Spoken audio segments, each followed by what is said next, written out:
আয়েশা রাদিয়াল্লাহু আনহা তিনি বলেছিলেন যে নবী সাল্লাল্লাহু আলাইহি ওয়াসাল্লামকে আমি দেখেছি প্রচন্ড ঠান্ডার সময় তার কাছে ওহী আসছে, কোরআনের হাদিসের ওহী আসছে, এবং প্রচন্ড ঠান্ডার মধ্যে তিনি দরদর করে ঘামা শুরু করেছেন। তো ওহী আসলে বোঝা যেত কিছু একটা হচ্ছে। তো নবী সাল্লাল্লাহু আলাইহি ওয়াসাল্লাম নবী হওয়ার পরে একটা শব্দ আল্লাহর ওহী ছাড়া কাউকে বলেন নাই। এটা হচ্ছে ইসলামের একটা প্রামাণ্য। ইসলাম যে এতই নিখুঁত, এতই নিপুণ, এখানে যাররা পরিমাণ বাতিল ঢোকার কোনো সুযোগ নাই। তো এই ব্যক্তি জিজ্ঞাসা করছিলেন আল্লাহর কাছে সবচেয়ে উৎকৃষ্ট জায়গা কোনটা, নিকৃষ্ট জায়গা কোনটা। নবীজি উত্তর দিচ্ছেন না, চুপ করে আছেন। তার মানে ওহী নাযিল হচ্ছে। বেশ কিছুক্ষণ পর তিনি বললেন, শোনো, ওই ব্যক্তি কোথায় যে প্রশ্ন করেছিল? বলা হলো ওই যে, ডেকে নিয়ে আস।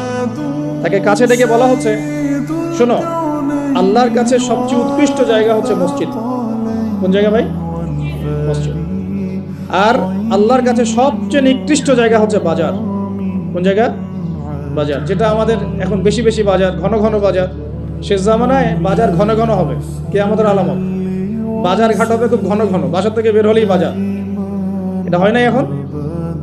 এত কিছু চোখে দেখার পরেও মানুষকে বোঝাতে হয় যে হাতে সময় কম। আল্লাহ পাকের গজব একটার পর একটা আসতে আছে, দেখতে পারতেছেন না? সামনে যে বড় সড়ো কোনো বন্যা হয় কিনা আল্লাহ ভালো জানে।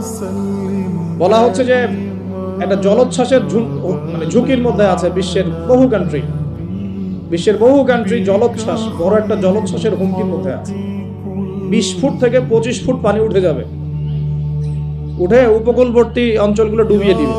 এটা এখন গবেষকরাই বলছেন, বিজ্ঞানীরা। আর আমরা তো আগেই বলেছি, যখন একটা জনপদের মধ্যে শিরকের পাপ বেশি হয়, কোন পাপ? শিরকের পাপ। শিরক শুধুমাত্র ওই মূর্তি পূজা করাই শিরক নয়। আপনাদেরকে জানাই দিতে চাই, কবর পূজা করাও শিরক। কথা কি বুঝতে পারছেন?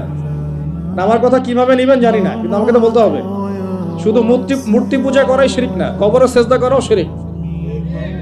তো যখন শিরকের সয়লাব হয় একটা এলাকার মধ্যে, একটা জাতির মধ্যে, তখন নূহ আলাইহিস সালামের কওমকে আল্লাহ পাক যেমন প্লাবন দিয়ে ভাসিয়ে দিয়েছিলেন, ওরকম বন্যা, জলোচ্ছ্বাস, প্লাবন দিয়ে ভাসিয়ে দিবেন আল্লাহ।